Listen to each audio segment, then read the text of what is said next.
ಕಮಲವನ್ನೇ ಆಶ್ರಯಿಸಿ ಹೊರಬಂದರೆ ಹರಿಯ ನಾವೀಕಮಲದಲ್ಲಿ ಪ್ರಸ್ಥಿತನಾಗಿದ್ದೇನೆ. ಕರುಣಾಳುವು ಕೃಪಾಳುವು ಆದಂತಹ ಶ್ರೀಹರಿ ನಾಭಿ ಕಮಲದ ಮೂಲಕವಾಗಿ ನನಗೊಂದು ಆಸನವನ್ನು ಒದಗಿಸಿಕೊಟ್ಟಿದ್ದಾನೆ. ಕಮಲಾಸನ ನಾನಾದೆ. ನಾಲ್ಕು ದಿವಸ ನೋಡಿದರೆ ಸೃಷ್ಟಿಕರ್ತನಾದಂತಹ ನನ್ನಲ್ಲೇ ಮತ್ತೆ 4 ಮುಖಗಳು ಹುಟ್ಟಿಕೊಂಡಿವೆ. ಮೇಲೆ ನೋಡಿದರೆ ಮೂಲ ಶಕ್ತಿಯನ್ನು ಬಿಡದೆ ಧ್ಯಾನಿಸು ಎನ್ನುವ ಹಾಗೆ ಶ್ರೀಹರಿಯನ್ನು ನೆನೆಯುತ್ತಾ ಇರುತ್ತೇನೆ. ಜಯ ಜಯ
ಮರುಗಬೇಡ ವಿಧಾತ ಮರುಗಬೇಡ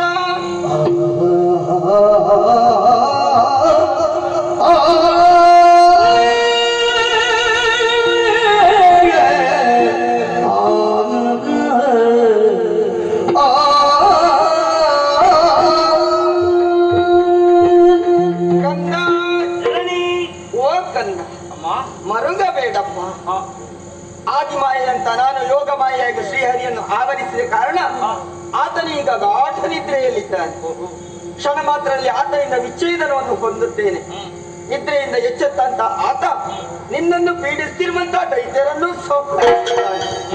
ಅದಕ್ಕಾಗಿ ಇದೋ ಈ ಸುದರ್ಶನ ಚಕ್ರವನ್ನು ಆತನಿಗೆ ನೀಡು. ಅಲ್ಲಿ ತನಕ ನಾನೆಲ್ಲಿರ್ಬೇಕು ಜನ? ಶ್ರೀಹರಿಯ ನಾಭಿ ಕಮಲದಲ್ಲಿ ಅಡಕವಾಗಿರು. ಶುಭವಾಗಲಿ, ಅದೃಷ್ಟವಾಗಲಿ. ಈ ಒಂದು ವಿಷಯ ಸ್ಪಷ್ಟವಾಗಿ ಹೋಯ್ತಲ್ಲ. ಏನೇ ಕಷ್ಟ ಬಂದರೂ ಏನೇ ಸಮಸ್ಯೆ ಬಂದರೂ ಸಾವಧಾನದಿಂದಿರು ಮನವೇ. ದೇವರು ಕೊಟ್ಟಾನು ಹರಿಗೆ ಕಾಣುವ ಹಾಗೆ ನೀಡಬೇಕು ಎನ್ನುವ ಹಾಗಲ್ಲವೇ ಅಮ್ಮ ನಿರ್ದೇಶನ. ಇನ್ಯಾಕೆ ನನಗೆ ಚಿಂತ್ಯಾಕೆ ಮಾಡುತ್ತಿದ್ದಿ? ಚಿನ್ಮಯನಿದ್ದಾನೆ.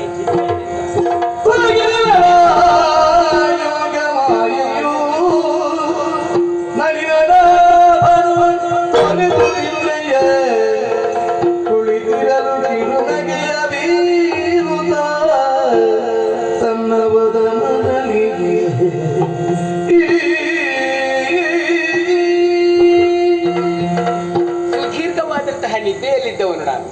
ಪಕ್ಕನೆ ಎಚ್ಚರವಾಗಿ ನೋಡ್ತೇನೆ, ವಿಶೇಷವಾದಂತಹ ಆಯುಧ ಒಂದು ಕರಗಳನ್ನು ಬಂದು ಸೇರಿಕೊಂಡಿತ್ತಲ್ಲ.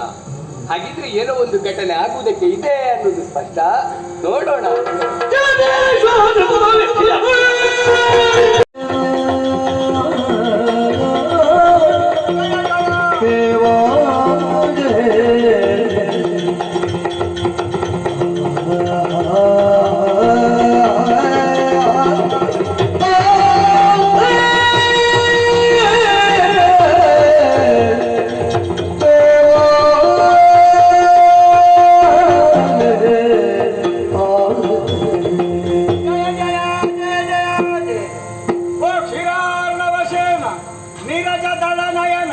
ನಿನ್ನನ್ನು ನಾರಾಯಣ ಹೀಗೆ ನಾವು ಸ್ತುತಿ ಮಾಡ್ತೇವೆ.